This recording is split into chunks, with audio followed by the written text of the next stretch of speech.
an important European Council today. First, we're going to discuss defense and what we can do to really boost our own defense. So all the options are on the table when it comes to financing of the defense, from grants to reallocation of the cohesion funds to also the change of fiscal rules. And I think this has been long pushed for. This is extremely important because we really need to invest more in defense. And second, of course, Ukraine.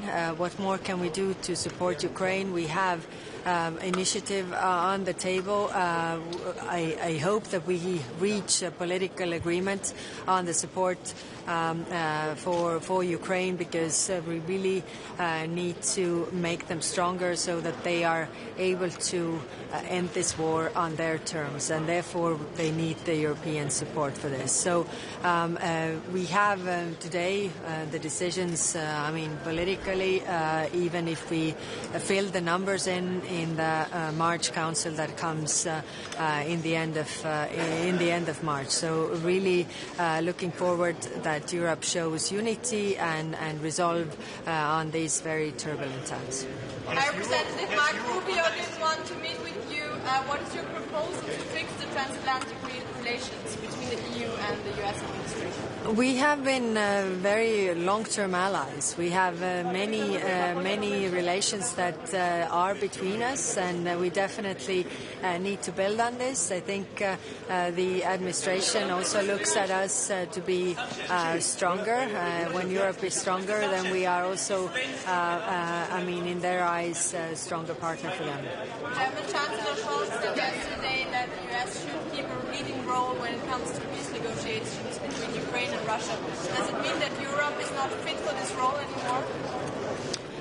No, the war is going on in Europe, and this is a question of really peace and security in Europe.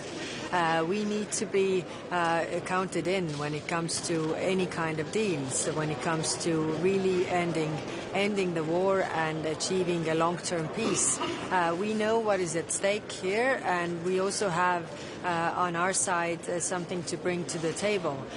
These discussions are ongoing. The implementation of any kind of deal, Europeans need to be on it. How quickly can EU weapons now be mobilized that also the US seems to be out? Well, we are right now, making those decisions, and we need to do it quickly enough. We just don't have time. And there, yesterday apparently is what we need, but that's why the initiative that I've proposed has also two elements. Either you come in with the the weapons, ammunition that is needed, or with the funding to acquire the necessary weapons and ammunition elsewhere. So I think this is something that we need to do in a really fast track. What about Hungary's blockade? Yes, this is increasingly difficult, and that's why we have on the new initiatives also considered the coalition of the willing, so that one country can't block everybody else. But what are the options today for Hungary to opt out of the Ukraine? Well, I will not speak for Hungary. We are still striving for having the unity of 27 members. And if that's not possible, then, Hungary can speak for themselves. How concerned are you after President Trump decided to stop helping Ukraine?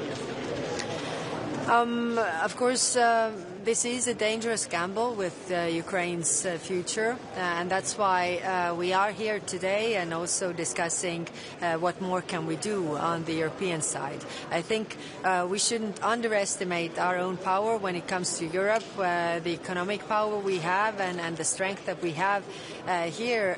So we should definitely use this strength that we have.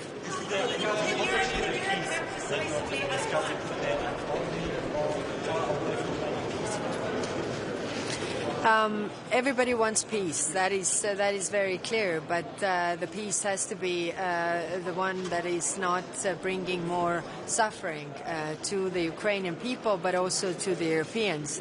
That's why we are discussing increasing our own defense. That's why we are discussing also increasing the support for Ukraine so that they can end the war on their terms.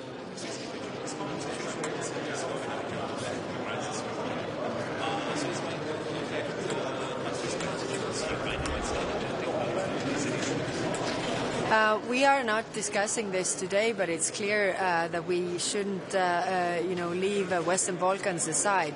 What is happening in Western Balkans also has an effect on Europe. But yeah, today we are not going into that.